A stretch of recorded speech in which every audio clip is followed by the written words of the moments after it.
শুধুই অপবাদ।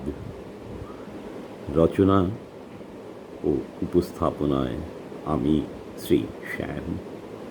আমি দূর থেকে তোমায় শুধুই দেখেই গেছি, কোনোদিন ডাকিনি, না কোনো ইশারাও আমি করিনি। তবুও তুমি আমার নামে মিথ্যে অপবাদ দাও। কি ছিল তোমার মনোবাসনা তা কি আমি জানি ছাই?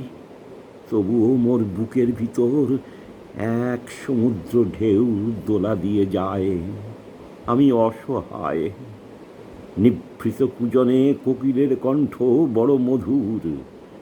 কোকিলা সেই ডাক অস্বীকার করতে পারে কি? সেই মধুর ডাকে আমার মন চঞ্চল, খুঁজে মরি এক নিভৃত অঞ্চল।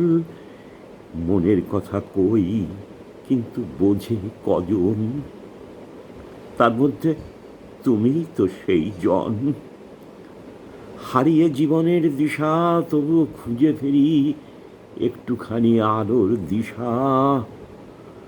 নিরালয় কপত কপতি, ঠোঁটে ঠোঁট একটু ভালোবাসা।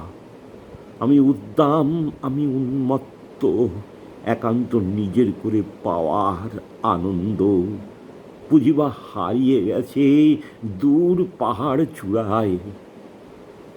নমস্কার।